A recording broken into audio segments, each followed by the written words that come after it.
Olá, seja bem-vindo a mais uma revisão da lição. Hoje a gente vai mergulhar no conteúdo de segunda-feira, 30 de junho. É a lição 1, a primeiríssima do trimestre, né? Vamos dar uma olhada na chegada dos israelitas ao Egito e como que as coisas foram de bem recebidos para opressão. Porque no começo foi tudo bem, certo? A família de Jacó chegou, foi super bem acolhida, muito por causa do José, claro.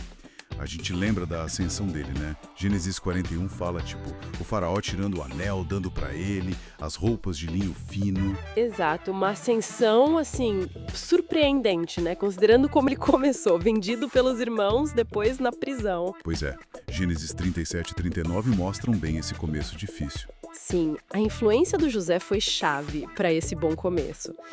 Só que a situação mudou completamente. Êxodo 1 já abre dizendo que surgiu um novo faraó que não havia conhecido José. E aí começa a complicação. Quem seria esse faraó? Tem muita discussão sobre isso, né? Muita, não dá para cravar com 100% de certeza, claro, mas uma linha de interpretação histórica bem aceita, que tenta alinhar as cronologias, sugere uma sequência. Talvez Amés-I tenha sido esse primeiro faraó, que não conheceu José. Depois, Amenhotep-I poderia ter começado a opressão mais séria. E Tutemés-I, onde ele entra? Então, Tutemés-I seria aquele que ordenou a morte dos meninos hebreus. É uma sequência que faz sentido historicamente para muitos estudiosos. Nossa!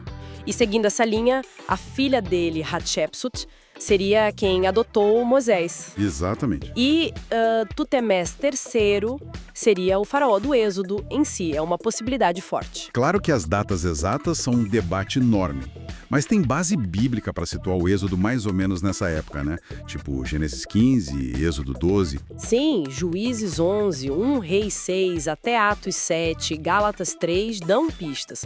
Muita gente aponta para algo em torno de 1450 a.C., talvez ali por março.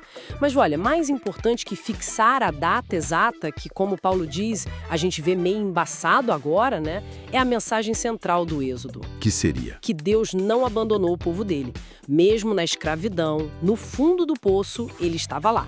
É a revelação do caráter de Deus, sabe? Agindo no meio do caos. Essa presença e ação divina mesmo na adversidade é um ponto forte mesmo. E isso nos leva direto para o conteúdo de terça-feira, 1º de julho, não é? A história das parteiras.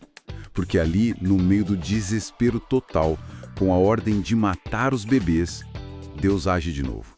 Como diz o Salmo 50:15, né? Invoca-me no dia da angústia, eu livrarei. Exatamente. E ele usa duas mulheres, Sifrá e Puá. O faraó, e é interessante que o nome dele não é mencionado. Verdade. O todo-poderoso faraó visto como um deus, filho de Ra. Anônimo. Pois é, talvez mostrando a perspectiva divina, né? A insignificância dele perante Deus. Mas ele ordena a elas, as parteiras, que matem todos os meninos hebreus que nascessem. Êxodo 1, ali do verso 9 ao 21, detalha isso. E os nomes delas, Sifrá e Puá, estão lá, registrados para sempre. Isso é muito forte. É fortíssimo. O texto diz que elas temeram a Deus. Por isso desobedeceram ao rei. Elas agiram com base numa autoridade maior. Lembra Atos 5:29? Importa antes obedecer a Deus do que aos homens. Totalmente. Uma coragem incrível. E Deus as recompensou por isso, né? Diz que ele lhes constituiu família. Elas mostraram uma coragem e um discernimento moral impressionantes, mesmo sem ter talvez toda a teologia que a gente tem hoje.